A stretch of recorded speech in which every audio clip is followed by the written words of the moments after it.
March 25, 1911, 4:45 p.m.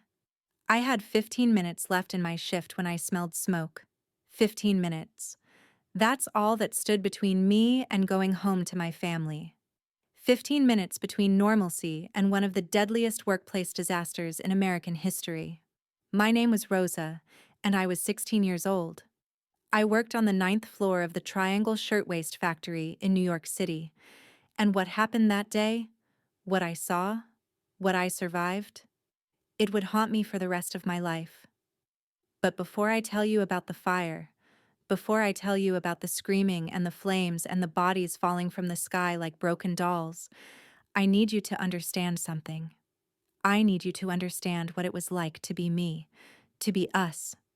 The thousands of immigrant girls who filled those factories, who worked those machines, who stitched America's clothing with bleeding fingers and empty stomachs.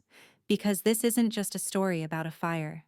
This is a story about what happens when human lives become less valuable than profit, when safety becomes inconvenient, when the people at the bottom are forgotten by the people at the top. And yeah, this happened over 100 years ago, but I want you to ask yourself something as we go through this together. Has anything really changed? Stay with me. Because what happened in those 20 minutes would transform workplace safety in America forever. But the cost. God, the cost was almost too much to bear. Let me take you back. Back before that day. Back to when the Triangle Shirtwaist Factory was just my job, my life, my reality. I came to America in 1909. I was 14 years old. Can you imagine being 14, leaving everything you've ever known, crossing an ocean with nothing but a bundle of clothes and dreams that felt too big for your chest? My family was from a small village outside Naples, Italy. We were poor. Not the kind of poor where you complain about having last year's phone. The kind of poor where you go to bed hungry and wake up hungry and spend every minute in between thinking about food. America was supposed to be different. The Golden Land. Streets paved with gold, they said. Opportunity around every corner. And you know what? In a way, they were right. There was opportunity here. Just not the kind anyone had told us about. When we arrived at Ellis Island, I remember standing on the deck of that ship, looking at the Statue of Liberty, and actually crying. Lady Liberty with her torch held high, promising freedom and hope and a better life. I believed in that promise with every fiber of my being. 2 weeks later, I was working at the Triangle Shirtwaist Factory. The factory was located in the Ash Building in Manhattan, right in Greenwich Village. It occupied the 8th, ninth, and 10th floors. It was actually considered a nice place to work. Believe it or not, it was a modern factory. We weren't in some dark, dingy basement. We had windows. We could see the sky. We could see the city we'd come to conquer. I worked on the 9th floor, in the sewing room. And when I say room, you need to understand the scale we're talking about here. This wasn't some small operation. The 9th floor alone had about 240 workers, mostly women, mostly immigrants, mostly young, like me, Italians, Jews from Eastern Europe, Irish girls, girls from everywhere, speaking a dozen different languages, all united by the same basic need: to survive. The workday started at 7 a.m. 7 in the morning. We'd work until 8 p.m. That's 13 hours. 13 hours of sitting at a sewing machine, your back aching, your fingers bleeding from needle pricks, your eyes straining in the dim light even though we had those modern electric bulbs. And Saturdays, we worked until 4:45 p.m. Almost a 10-hour day. You want to know how much we made? Take a guess. Go ahead, pause the video, and guess how much a teenage girl working 13-hour days in 1911 made per week. $6. $6. In today's money, that's about $180 a week for 72 hours of labor. That's less than $2.50 an hour in modern terms. And out of that, we had to pay for our own needles, our own thread if we ran out, Any mistakes we made in the fabric. They docked us if we were late. They docked us if we talked too much. They docked us if we needed to use the bathroom too often. The bathroom. Let me tell you about the bathroom situation because this detail becomes important later, and it tells you everything you need to know about how we were treated. There were only 2 bathrooms for about 500 workers across 3 floors. 2. And they were locked for most of the day. You needed permission to use them. You had to wait for a supervisor to unlock the door, and you better be quick about your business because there were probably 30 other girls waiting their turn. Why were they locked, you ask? The bosses said it was to prevent us from taking too many breaks, to keep us productive, to stop us from wasting time. But we all knew the real reason. They thought we were stealing. They thought we'd stuff shirtwaists under our clothes and walk out with company property.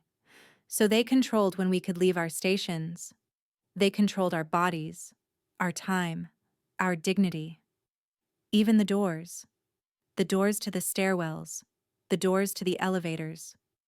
Many of them were locked during the workday. Again, to prevent theft, to control us, to keep us at our machines where we belonged. You're probably starting to see the problem here, aren't you? You're probably thinking, wait, locked doors? In a factory? That seems dangerous. Yeah, it was. But let me tell you about the good parts too. Because there were good parts. Or I wouldn't have stayed. None of us would have. The other girls became my family. We looked out for each other. We shared our lunch, which was usually just bread and maybe a piece of fruit or cheese if you were lucky. We sang together sometimes. Songs from the old country. Songs that made the monotony bearable. There was Anna, who worked at the machine next to mine. She was 17, from a Jewish family fleeing pogroms in Russia. She'd tell me stories about her village, about snow that came up to your waist, about her grandmother's honey cake that she swore was the best thing she'd ever tasted. We'd plan what we'd do when we had saved enough money. Maybe open a shop together. Maybe go to school. Actually learn to read and write English properly. There was Maria, who was like a big sister to everyone. She was 22, which seemed impossibly old and wise to us teenage girls. She'd been working at Triangle for 4 years. 4 years. She knew all the tricks. How to work fast enough to avoid the supervisor's wrath, but not so fast you'd damage your hands permanently. How to hide a piece of bread in your waistband so you could sneak bites during the day. How to adjust your machine when it started acting up so you didn't lose time calling for repairs. And there was Vincenza, who'd arrived from Italy just 3 months before the fire. She barely spoke any English. She'd look at me with these wide, terrified eyes whenever a supervisor shouted at her. I'd translate, try to help her understand. She reminded me of myself when I first started. So scared, so determined to do well, so desperate not to be sent back home a failure. The work itself was mindless, repetitive, soul-crushing if you thought about it too much. So we tried not to think about it too much. We made shirtwaists. You know what those are? They were these fashionable women's blouses that were hugely popular in the early 1900s. White, usually. Crisp, clean, professional-looking. The kind of thing that middle-class and upper-class women wore to look respectable and modern. Every shirtwaist required about 150 separate operations to complete. My job was one small part of that assembly line. I'd sew the same seam, over and over and over again, left shoulder seam. That was my specialty. I'd stitch the left shoulder seam of a shirtwaist, then pass it to the next girl, who'd do the right shoulder, and then it would move down the line. On a good day, I could complete about 100 shirtwaists. That's 100 perfect left shoulder seams. If my stitching was crooked, if I made a mistake, the supervisor would dock my pay. So you learned to be perfect. You learned to let your hands move automatically while your mind went somewhere else, anywhere else.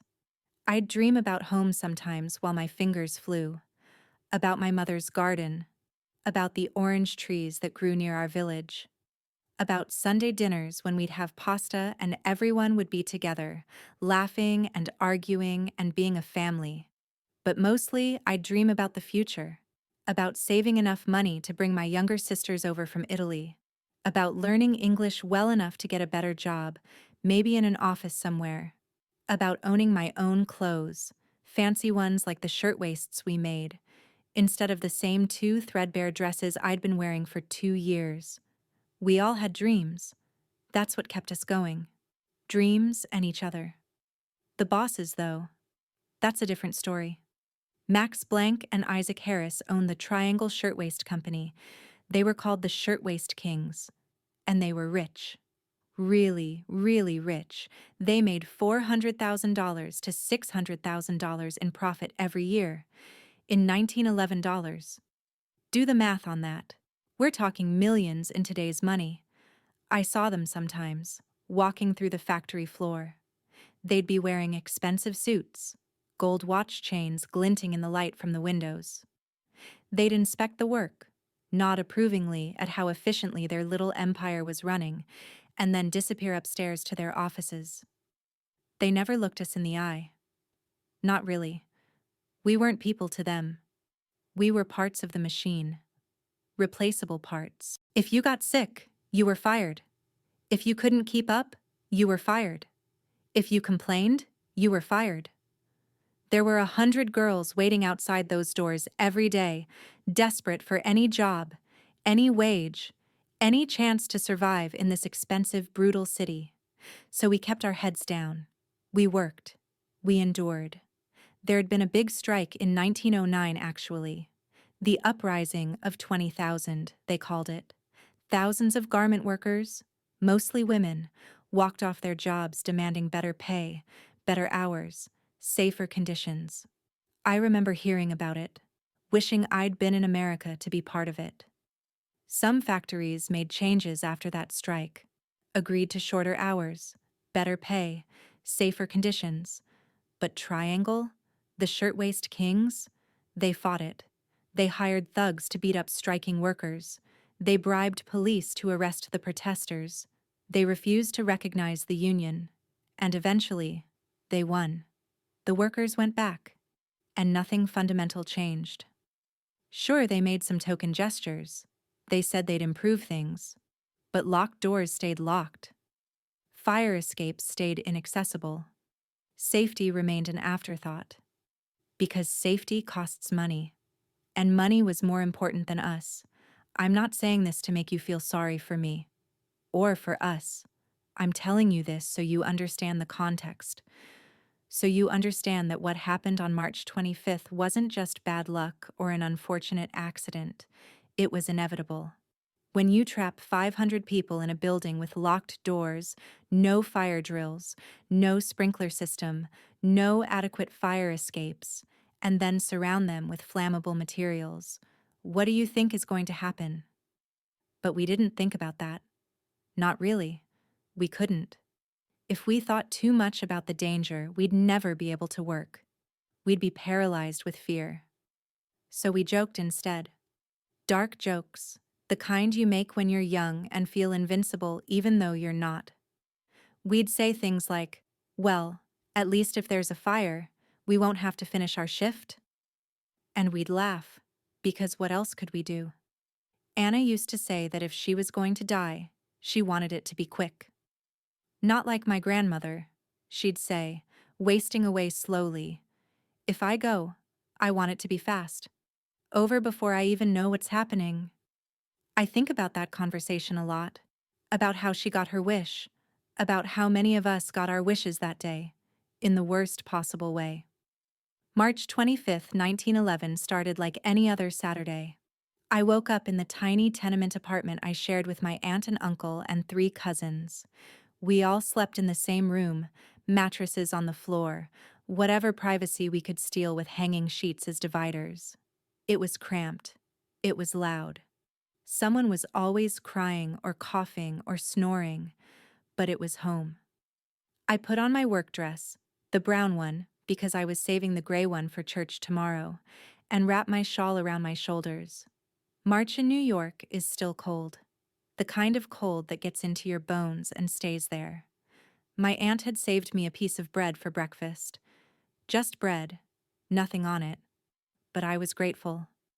We said our goodbyes the way we always did. She kissed my forehead and said, "Be safe, Rosa," like she did every morning, like it was a prayer that might actually get answered. The walk to the factory took about 20 minutes. I'd walk with a group of other girls from my neighborhood. We'd huddle together against the cold, speaking a mix of Italian and broken English, complaining about our supervisors, gossiping about boys we'd seen at the Saturday night dance the week before. It was ordinary. Completely, utterly ordinary. The ash building loomed over us when we arrived. 10 stories of brown brick and arched windows. It looked solid, permanent, safe even, compared to some of the crumbling tenements in the Lower East Side. We entered through the main doors on Washington Place. There were 2 entrances to the building, one on Washington Place and one on Green Street. We usually used Washington Place because it was closer to the elevators. The elevators. Keep that detail in your mind, it becomes important. We climbed the stairs to the 9th floor, or took the elevator if we could squeeze in, and started our day. I hung my shawl on the hook by my station, said hello to Anna, who was already at her machine, sat down at my station and prepared for another long day of the same seam, over and over again. The 9th floor was packed that day. About 240 of us crammed into that space. Sewing machines lined up in rows, so close together you had to turn sideways to move between them. Piles of fabric everywhere, finished shirtwaists hanging on lines overhead, bins of scraps littering the floor. And here's something I need you to understand. Everything in that factory was flammable. Everything. The fabric we worked with, cotton and muslin, burns like paper. The tissue paper patterns hanging everywhere might as well be kindling. The wooden tables, the wooden floors, the wooden chairs, all fuel. And the scraps. Oh God, the scraps. See, at the end of each day, we were supposed to clean up all the fabric scraps from under our machines. But we were so tired and it was such a hassle, and the supervisors were always rushing us out the door so they could lock up and go home. So the scraps would accumulate, layers and layers of them, oily rags, cotton waste, just waiting for a spark. The fire started around 4:40 p.m., right near quitting time. Just like I said at the beginning, 15 minutes left. I didn't notice it at first. I was focused on my work, trying to finish one more shirtwaist before the bell rang. But then I smelled something. Smoke. Not like when someone was smoking a cigarette during break. This was different. Thicker. Acrid. I looked up, and that's when I saw it. Flames. Small ones at first, maybe 3 or 4 feet high, coming from under one of the cutting tables near the Green Street side of the building. Someone had probably thrown a cigarette into the scrap bin. That's what they think happened, anyway. One careless cigarette in a pile of oily fabric scraps. That's all it took. For a second, nobody moved. We just stared. Our brains couldn't quite process what we were seeing. Fire. Here. In our workplace. In our safe, modern factory. Then someone screamed, "Fire!" And everything became chaos. You have to understand how fast it spread. I'm not talking about minutes. I'm talking about seconds. Those flames hit the hanging tissue paper patterns and just exploded up to the ceiling. Then they caught the finished shirtwaists hanging on the lines. Then they spread across the wooden tables. Within 60 seconds of me first smelling smoke, the entire Green Street side of the 9th floor was engulfed. People started running.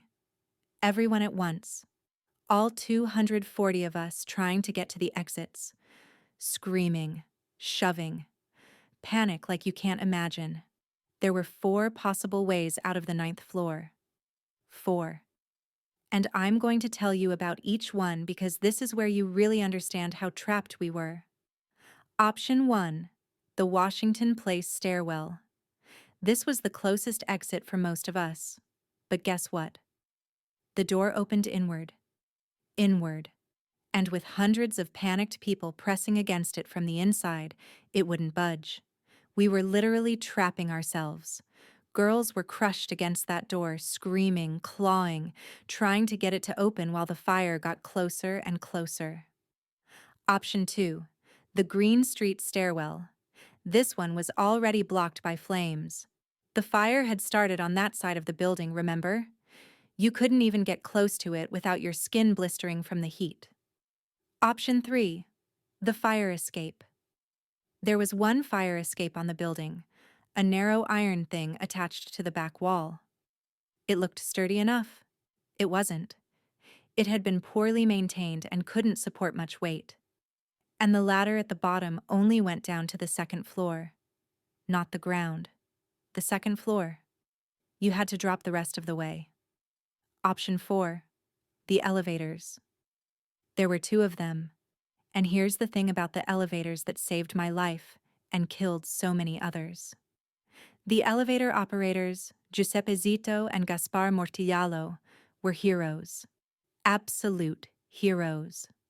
They kept going back up into the burning building over and over again, cramming as many people into those elevators as they could. But elevators in 1911 were small, really small. They could officially hold about 15 people. The operators were packing in 35 girls at a time.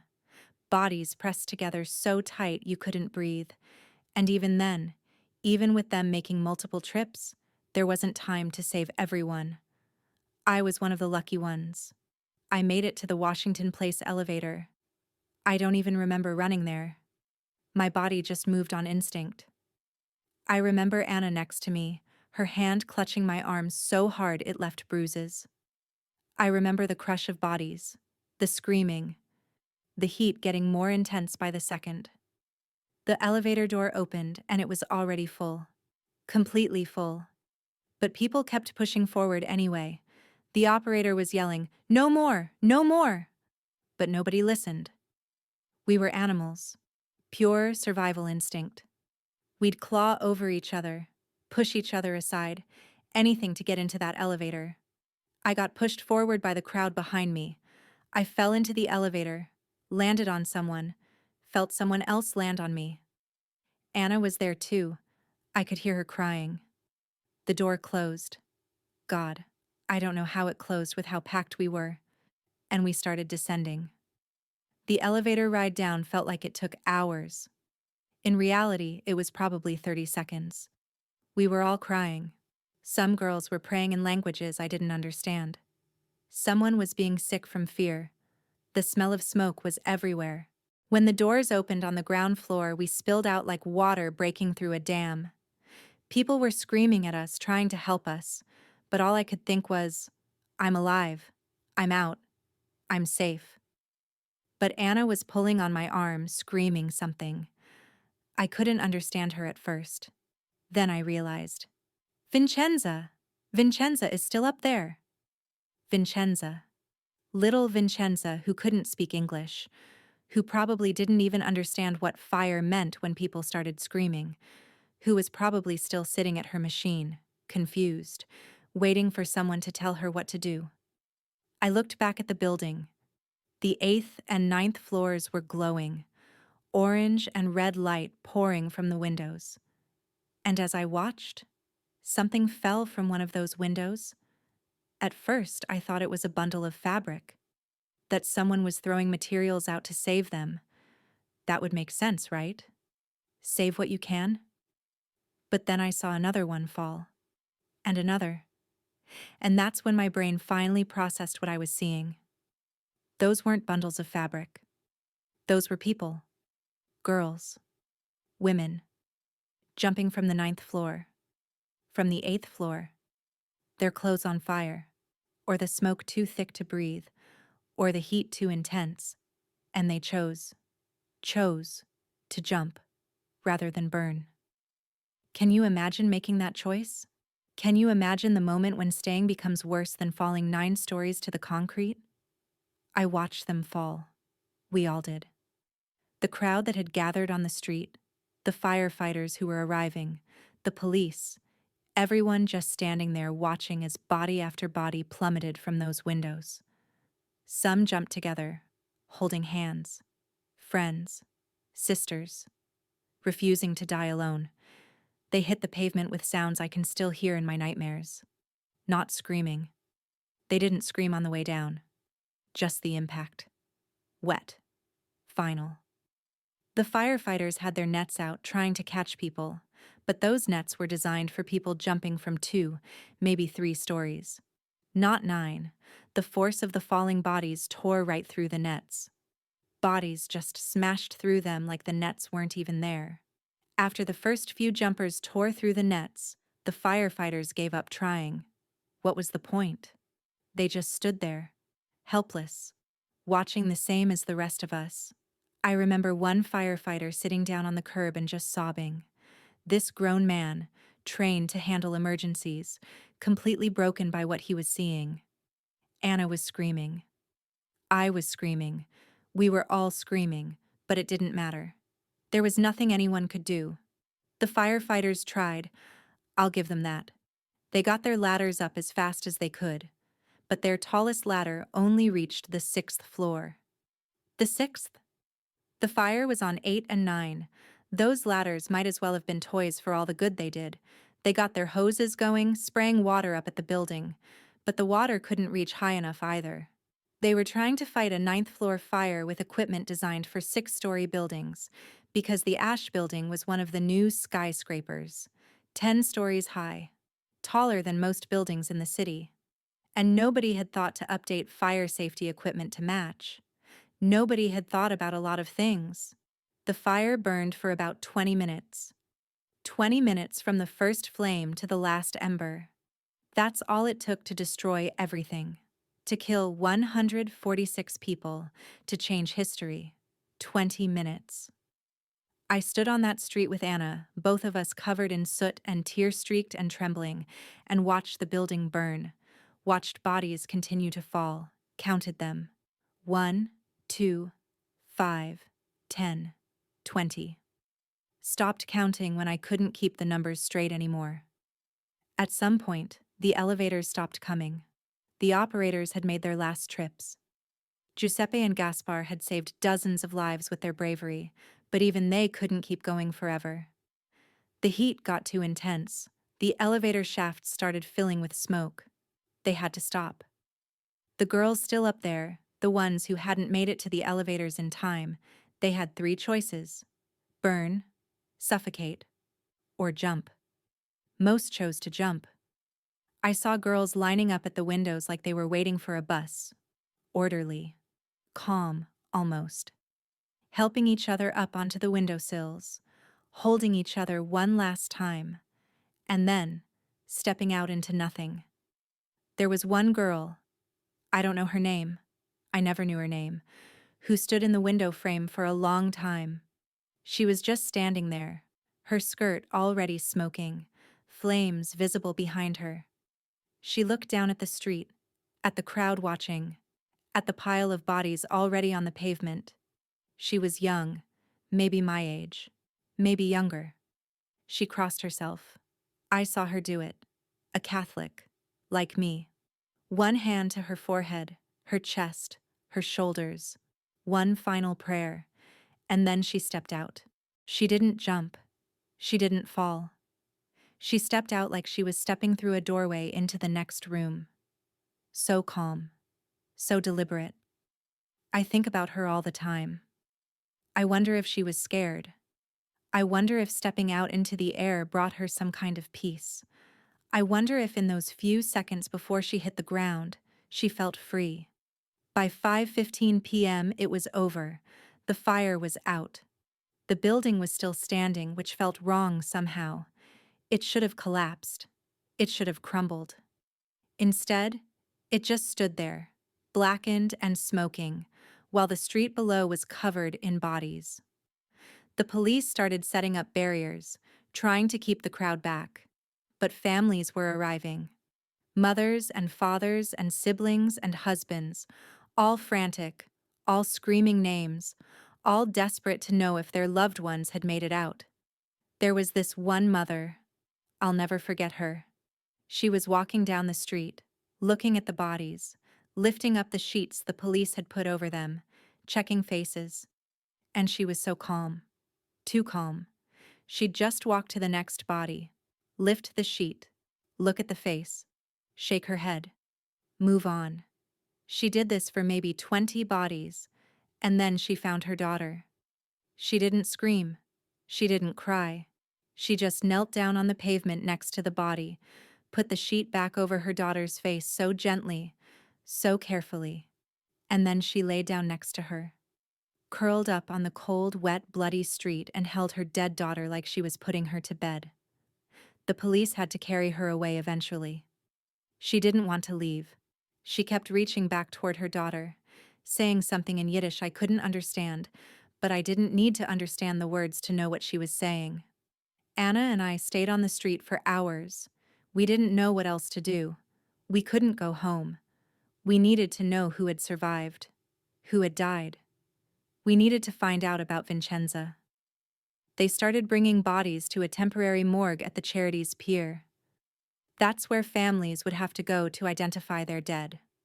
146 bodies lined up in coffins, and families walking down those rows, looking for their loved ones. Some bodies were so burned they couldn't be identified. Just charred remains. Unrecognizable. Some girls had jumped together, holding hands, and their bodies were still entangled when they hit the ground. The police couldn't separate them. They were buried together. 7 victims were never identified. 7 girls who died alone in a foreign country, and nobody even knew their names. There was a big funeral for them, the unidentified. Thousands of people marched in the rain, but they still went to their graves, nameless. We found out later what happened to the people who couldn't get to the elevators, the ones trapped by the locked doors, by the jammed stairwells, by the blocked fire escape. The fire escape. That one's particularly horrific. A bunch of girls managed to get out onto the fire escape thinking they were saved, but I told you it was poorly maintained, right? That it couldn't support much weight? It collapsed. 25 girls were on that fire escape when it gave way. They fell. All of them. Fell onto the pavement or crashed through the basement skylight onto the concrete floor below. Another pile of broken bodies. Inside the building, in the stairwells, they found girls stacked on top of each other, piled up against the doors that wouldn't open. They'd died from the smoke, from the fire, from being crushed by others trying to escape, trying to breathe, trying to live. In some places, the fire was so hot it melted the machinery. Girls were found burned to death at their machines, their hands still in position like they'd been working up until the very last second. Maybe they had been. Maybe they didn't realize how bad it was until it was too late. Maybe they thought the supervisors would come tell them what to do. Maybe they were waiting for permission to leave their stations. We were always waiting for permission. Vincenza was one of the ones who died inside. We found out 3 days later when her body was identified. She'd died from smoke inhalation, trapped in the Washington Place stairwell. She probably didn't even know what was happening. Probably just thought there was some kind of accident, some confusion, and she should wait for someone to explain in Italian what was going on. She was 18 years old. She'd been in America for 3 months. Anna cried for 2 days straight when we found out. She blamed herself. Said she should have grabbed Vincenza on her way to the elevator, should have dragged her along. I told her she couldn't save everyone, that she'd saved me by pulling me along. That survival wasn't something to feel guilty about. But I didn't believe my own words. Because I felt guilty too. I still do. 146 people died that day. Most of them were women. Most of them were young. The youngest victim was 14 years old. 14. The same age I was when I came to America. 123 women and girls. 23 men. All dead because of locked doors and blocked exits and a company that valued profit over safety. All dead in 20 minutes. The days after the fire are blurry in my memory. Everything felt unreal. like I was moving through water, like nothing was quite solid anymore. New York City went into mourning, not just the immigrant communities. Everyone. The whole city seemed stunned by what had happened. How could this happen here? In modern America? In 1911, for God's sake. We had electricity. We had automobiles. We had skyscrapers and telephones and all these signs of progress. And yet, we'd let 146 people burn to death in a factory fire that could have been prevented. The newspapers covered it extensively. Front page, every day for weeks. They printed the names of the dead. They printed interviews with survivors. They printed horrifying details about the conditions in the factory. They printed photos, too. Photos of the bodies lined up outside the building. Photos of the grieving families. Photos of the charred ninth floor with its melted sewing machines. And one photo that became famous. A pile of bodies on the pavement covered with sheets, with the building looming in the background. That photo ran in newspapers across the country, across the world. Everyone saw what had happened. Everyone knew. The public was outraged. There were massive demonstrations, the biggest funeral procession in New York City history up to that point. Over 100,000 people marched in the rain on April 5th, following the hearses carrying the unidentified dead. Another 400,000 people lined the streets watching. That's half the population of Manhattan just standing in the rain, paying their respects, bearing witness. I was there.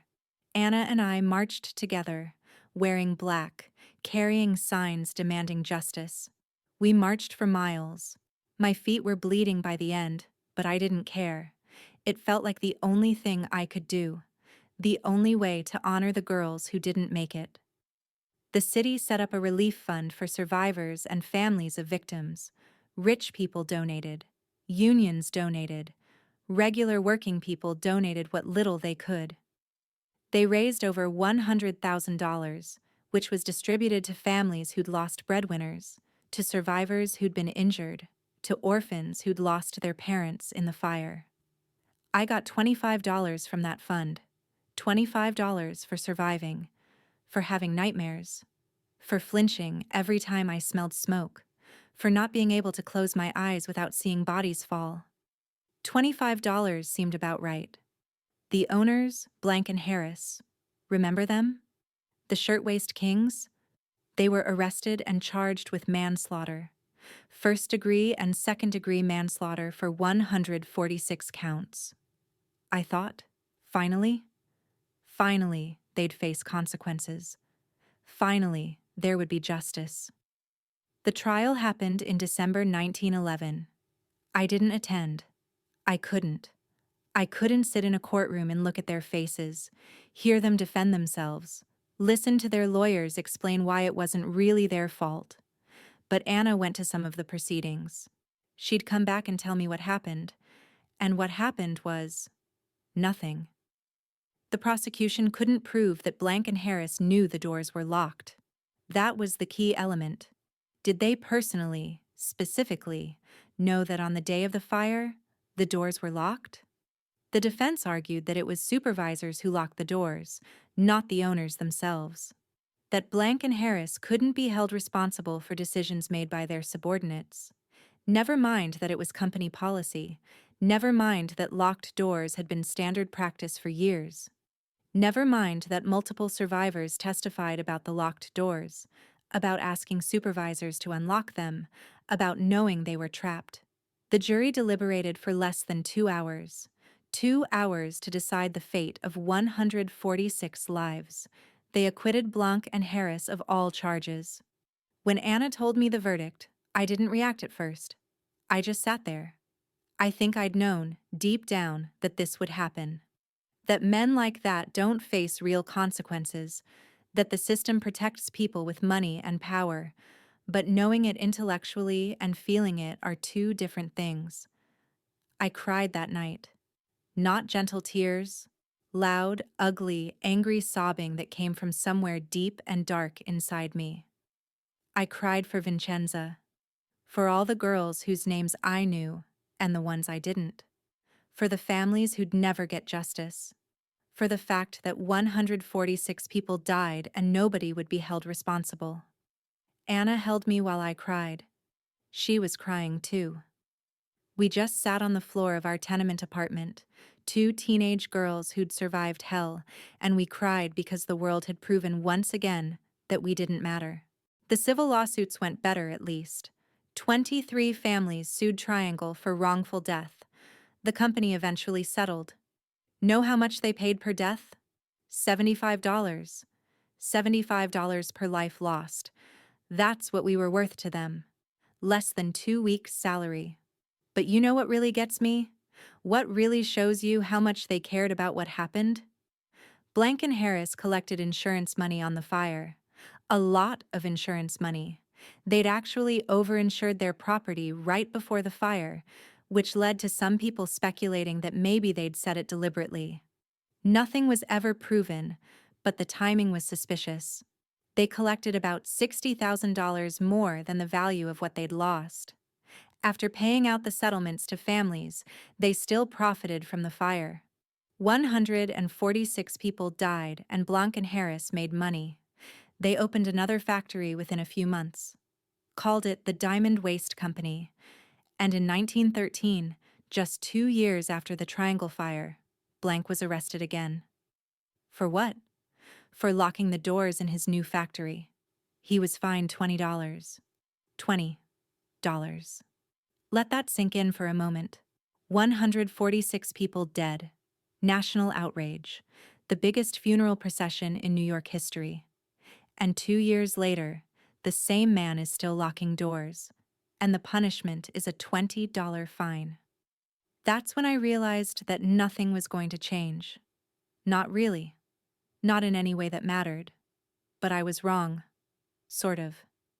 See, the thing about the Triangle Fire is that while it didn't bring justice for the victims, it did light a fire under the labor movement. Pun intended. The public outrage didn't fade away like it usually does. People stayed angry. They demanded reforms. They demanded that something, anything, be done to make sure this never happened again. And slowly, reluctantly, New York State listened. They formed something called the Factory Investigating Commission. 2 state legislators, Al Smith and Robert Wagner, led it. They visited hundreds of factories across New York. They documented conditions. They talked to workers. They saw firsthand the dangers that workers faced every day, and they started passing laws. Within 3 years of the Triangle Fire, New York passed 36 new labor laws. 36! They covered everything from fire safety to sanitation, to working hours to child labor.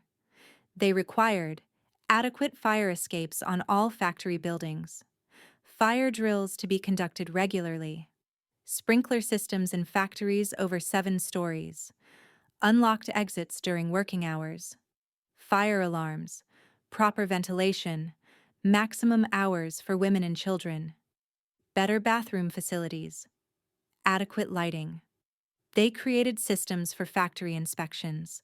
They gave inspectors actual power to shut down unsafe workplaces. They made workplace safety a government responsibility, not just something companies could decide for themselves. Other states followed New York's lead. Within a decade, labor laws spread across the country. The federal government got involved too. The whole concept of workplace safety regulation, of the government having a role in protecting workers, came from the public outrage over Triangle. The labor movement gained massive support after the fire, too. Union membership exploded. The International Ladies Garment Workers Union, which had been struggling before the fire, became a major force. Workers realized they needed collective power to protect themselves, since the government and the companies clearly wouldn't do it on their own. My mother used to say, "God writes straight with crooked lines," meaning that sometimes good can come from terrible things. That tragedy can lead to change. The Triangle Fire was a crooked line that led to straight labor laws. It took 146 deaths to make America care about worker safety, but at least those deaths meant something. At least they led to change that saved countless other lives. That's what I tell myself anyway, on the hard days. On the days when I wake up from nightmares about falling bodies. On the days when I smell smoke and have to sit down on the curb until my heart stops racing. I tell myself that they didn't die for nothing, that Vincenza's death, and Anna's sister's death, and all those other girls' deaths, they mattered. They changed the world. But God, I wish they hadn't had to die to do it. I never went back to factory work. I couldn't. The thought of sitting at a machine again, in an enclosed space, with other women around me, I'd start hyperventilating, sweating, shaking. What we'd now call a panic attack, though we didn't have words for it back then. I found work as a seamstress in a small shop instead. Just me and one other woman.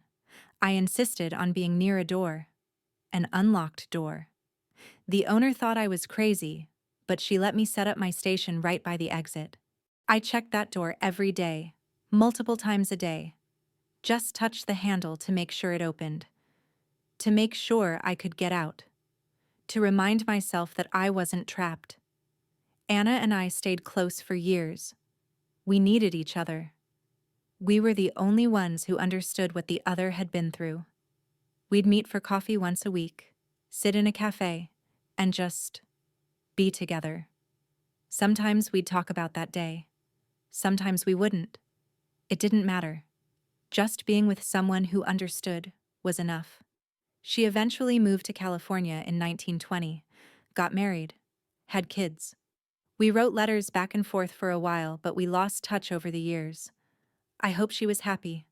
I hope she found peace in a way I never quite could. I never married. Didn't want to.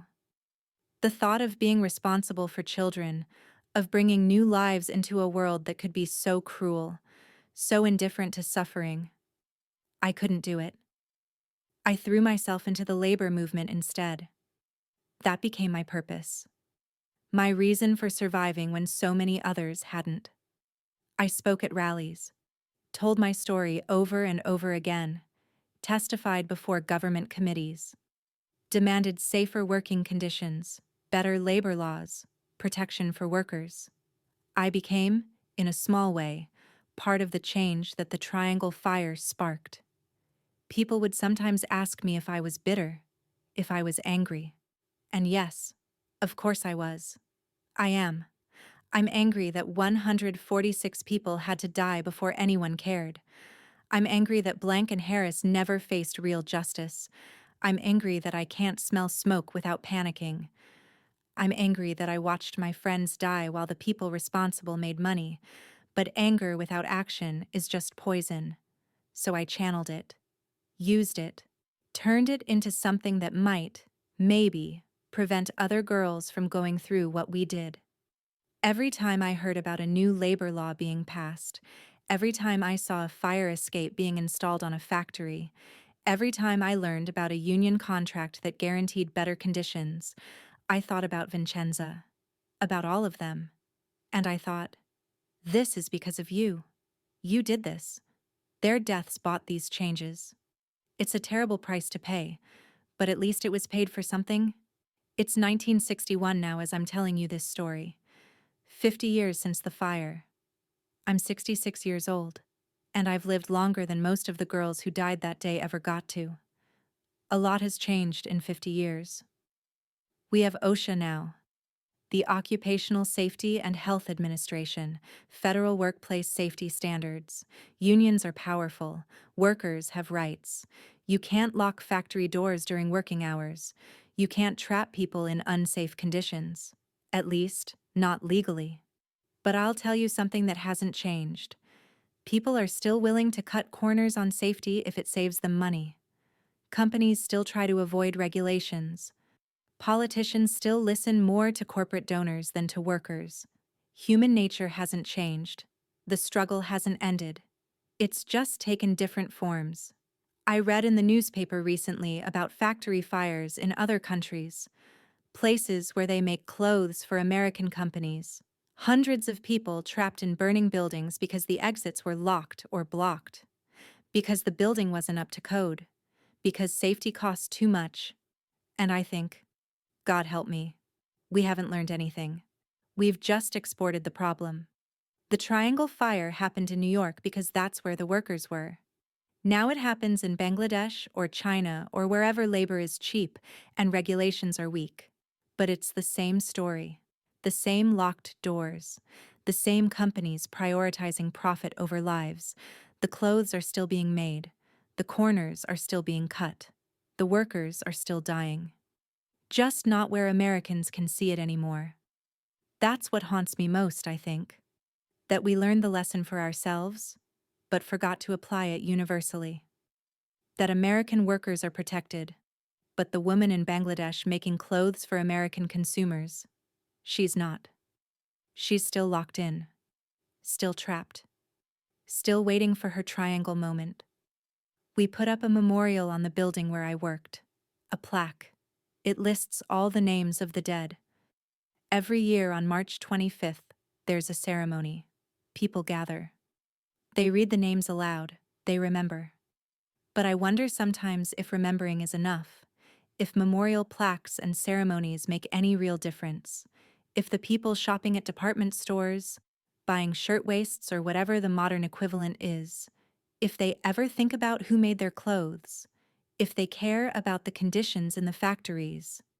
I think about Vincenza a lot, about how excited she was to be in America, about how she thought she'd escaped poverty and struggle, only to die in a country that didn't even know her name at first. I think about her mother back in Italy, getting the news that her daughter was dead, burned alive in a factory fire thousands of miles away. Did she understand what happened? Did someone explain it to her in Italian? Did she spend the rest of her life wondering if her daughter suffered? If she was scared? I hope Vincenza died quickly. I hope she didn't suffer. That's what I tell myself on the bad nights. I've spent 50 years trying to make sense of what happened, trying to understand why I lived and so many others died. Survivor's guilt, they call it now. But it's more than guilt. It's a responsibility. I survived for a reason. Maybe not a cosmic reason, maybe just dumb luck. But I survived nonetheless. And that means I have to do something with this life I got to keep living. I have to make it count for something. That's what I've tried to do. That's what I'm doing now, telling you this story. Because the danger isn't just that we forget what happened. The danger is that we think it's ancient history. That we believe, that was then, this is now. That we convince ourselves it could never happen again. But it can happen again. It is happening again. Just in different forms, different places. Workplace safety isn't a solved problem. Workers' rights aren't guaranteed forever. Every protection, every regulation, every safety standard has to be fought for continuously. Because there will always be pressure to roll them back, to cut costs, to prioritize profit over people. The Triangle Fire taught us that lesson, but we have to keep learning it. Every generation has to learn it again. You want to know what we owe the 146 people who died? We owe them vigilance. We owe them care. We owe them the commitment to never let profit become more important than human life. We owe them our attention to the conditions of workers everywhere, not just in our own country. Because the woman making your clothes in a factory overseas, she deserves the same protections that American workers got after Triangle. She deserves unlocked doors. She deserves fire escapes that work. She deserves to go home safely at the end of her shift. We owe the dead our voices. When we see injustice, when we see workers being exploited, when we see safety being compromised for profit, we have to speak up. We have to demand better. We have to remember that behind every product, every service, every cheap price, there are human beings whose lives have value. We owe them our votes. Labor protections don't happen by magic. They happen because people demand them, because voters support candidates who support workers' rights, because citizens stay engaged and hold their elected officials accountable. We owe them our choices as consumers. Yes, it's more expensive to buy from companies that treat their workers well. Yes, it's more convenient to just click buy without thinking about who made it or how. But convenience and cost can't be our only values, not when human lives are at stake. And maybe most importantly, we owe them our memory. Not just on March 25th, not just at memorial ceremonies, but in our daily lives, in how we think about work and workers and the value of a human life. So here we are. I've told you my story. I've told you about that day, about the fire, about watching my friends die, about living with the memories for 50 years. Now let me ask you something. What are you going to do with this information? Are you going to click away? Think, wow, that's sad, and forget about it by tomorrow? Or are you going to let it change you? Are you going to let it matter? Because here's the thing. The Triangle Fire didn't just happen to those 146 people. It happened to America. It revealed something fundamental about our society, about how we value, or don't value, certain lives, about how change often only comes after tragedy. And those patterns are still with us. We still have to fight the same battles. We're still arguing about workplace safety, about workers' rights, about whether regulations are necessary or just burdensome red tape. The people who want to roll back protections, who want to weaken unions, who want to prioritize business profits over worker safety, they use different language now. They talk about free markets and reducing government interference and letting businesses innovate. But underneath, it's the same logic that locked the doors at Triangle. The same logic that said saving money on safety measures was more important than protecting the people who did the work.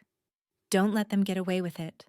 Don't let them use fancy words to hide what they're really saying, that some people's lives matter less than others, that profit is more important than safety, that workers should just accept dangerous conditions as the price of having a job. I'm 66 years old. I won't be around much longer, but you will. You're the ones who will carry this story forward. You're the ones who will decide whether the lessons of Triangle stay relevant or become forgotten history. So here's what I'm asking you to do. First, remember. Remember that every worker is someone's daughter, someone's son, someone's mother, someone's father. They have names. They have dreams. They have people who love them and would be destroyed if something happened to them. Don't let workers become invisible. Don't let them become just numbers or costs on a spreadsheet. Second, care. Care about where your stuff comes from. Care about who made it. Care about the conditions they worked in. You don't have to be perfect. You don't have to research every single purchase. But pay attention. Choose ethical companies when you can. Support businesses that treat their workers well. Third, speak up. When you see injustice, say something. When you hear someone dismissing workplace safety as unnecessary regulation, tell them about Triangle. When you see workers organizing for better conditions, support them. Use your voice. Use your vote. Use your power as a consumer and a citizen. Fourth, fight. Fight for strong labor laws. Fight for unions. Fight for workplace safety regulations. Fight for workers' rights. Not just in America, but everywhere. The struggle isn't over. It never will be. Every generation has to fight the same battles again because there will always be people who prioritize profit over human life. And finally, honor the dead by protecting the living. That's what they'd want. Not memorials or plaques or ceremonies. They'd want their deaths to mean something. They'd want other workers to be safe. They'd want the changes that came from their tragedy to be preserved and expanded. Make their deaths count. That's all I'm asking. I'm tired now. Telling this story is exhausting. Living with these memories for 50 years is exhausting. But I'll keep telling it as long as I can, because somebody has to. Somebody has to bear witness. Somebody has to make sure we don't forget. I think about that girl sometimes, the one who stood in the window, crossed herself, and stepped out into the air. I wonder what she was thinking in that moment. I wonder if she was at peace. I hope so. I hope they all found peace. Eventually. God knows they earned it. As for me, I've lived a long life. Longer than I probably deserved. Longer than 146 others got to live. I've tried to use that time well. To fight for the things they died for. To make sure their deaths change something. I don't know if I've succeeded. That's not for me to judge. But I've tried. God knows I've tried. And now I'm passing it to you. The memory. The responsibility. The fight. Don't let me down. Don't let them down. Remember, and if you really want to honor the memory of the Triangle victims, research the companies you buy from. Support businesses that treat their workers fairly. Vote for candidates who support strong labor protections. Join or support unions. Speak up when you see workers being mistreated. Make their deaths mean something. That's all any of us can do. Hit that subscribe button if you want more stories like this. More history that matters. More lessons we need to learn. More reminders of who we are and who we want to be. And hit the like button to help this video reach more people. Because this isn't just history. This is a warning. This is a lesson. This is a call to action. Thank you for listening to my story. Thank you for caring enough to make it to the end. Thank you for being willing to remember. Now go. Live your life. But live it in a way that honors those who didn't get to live theirs. Remember the Triangle. Remember the 146. And fight like hell to make sure it never happens again.